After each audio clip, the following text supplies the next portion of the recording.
আসসালামু আলাইকুম। Perfect cooking টিপ চ্যানেলের পক্ষ থেকে স্বাগতম। আজ আমি আপনাদের সামনে অন্য একটি ভিডিও নিয়ে এসেছি। তা হলো হাঁসের মাংস রান্না করা রেসিপি। আশা করি রেসিপিটি ভালো লাগবে এবং সম্পূর্ণ ভিডিওটি দেখার অনুরোধ রইল।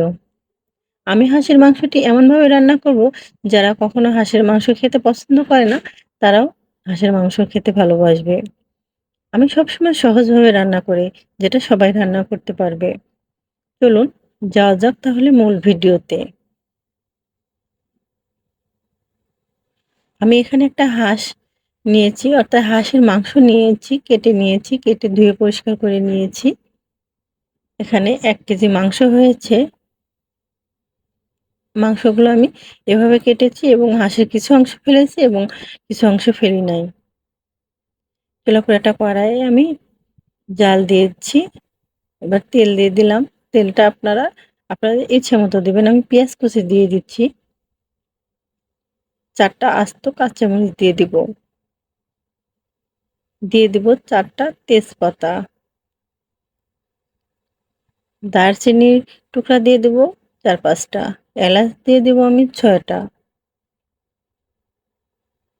এবার আমি একটু হালকা নাড়বো।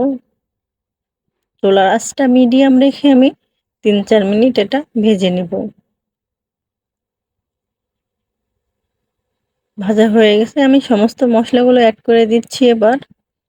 লবণ ১ টেবিল চামচ, মরিচের গুঁড়া ২ টেবিল চামচ, হলুদের গুঁড়া ১ টেবিল চামচ, ধনিয়ার গুঁড়া ১ টেবিল চামচ, জিরে গুঁড়া ১ টেবিল চামচ এবং রেডিমিক্স মশলা ১ টেবিল চামচ, আদা ১.৫ টেবিল চামচ এবং রসুন ১ টেবিল চামচ দিয়ে আমি মশলাটা খুব সুন্দরভাবে নেড়ে নিব। চুলার আঁচটা এবারও মিডিয়াম পর্যায়ে রেখে ২ মিনিটের মতো এটা আমি ভেজে নেব।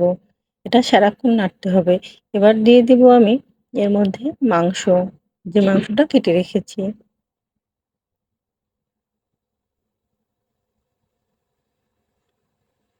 এটা কিছুক্ষণ নাড়বো, এভাবে খুব সুন্দরভাবে। এর মধ্যে কোনো পানি অ্যাড করব না এই পর্যায়ে।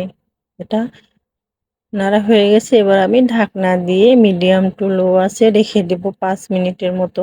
যতক্ষণ পর্যন্ত বলক না আসে এতক্ষণ আমি এটা চুলার উপর ঢেকে রেখে দেব।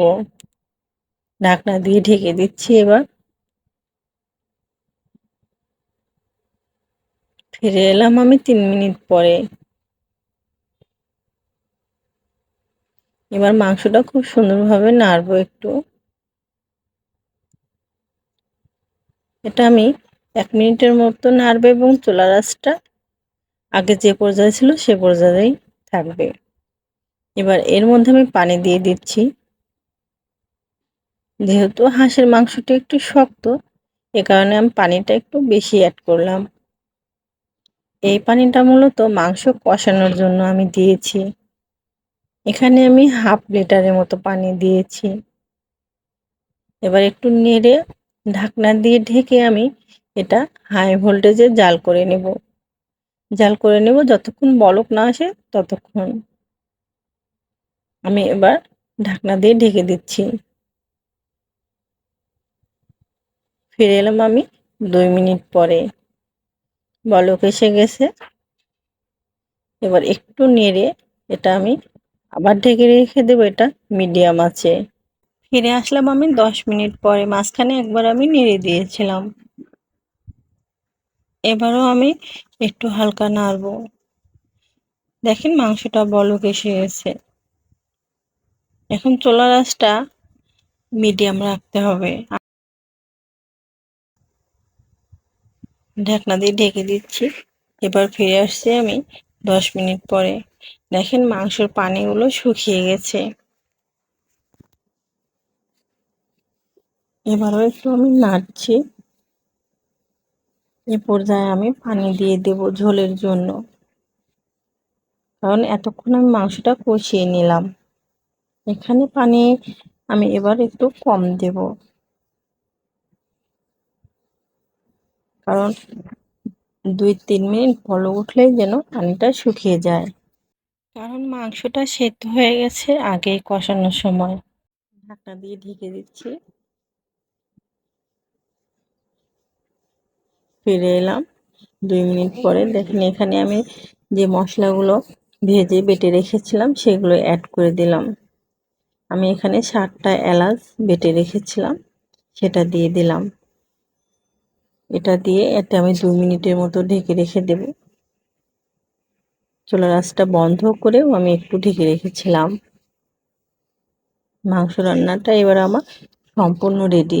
আপনারা লবণটা একটু চেক করে নিতে পারেন। তবে আমি অফ ক্যামেরায় কিছু ব্যবহার করি নাই তরকারিতে। কোনো প্রকার কিছু দেই নাই। আমি যে মশলাগুলো দিয়েছিলাম সেটাতেই হয়ে গেছে। আমি একটা পাত্রে পরিবেশন করে দিয়েছি, দেখেন। ভিডিওটি কেমন হয়েছে সবাই কমেন্টে জানাবেন, একটা লাইক করে দেবেন এবং ভালো লাগলে শেয়ার করে দিবেন। আজকে এই পর্যন্তই শেষ। দেখা হবে অন্য কোনো ভিডিওতে। ভালো থাকবেন সবাই, সুস্থ থাকবেন। আল্লাহ হাফেজ।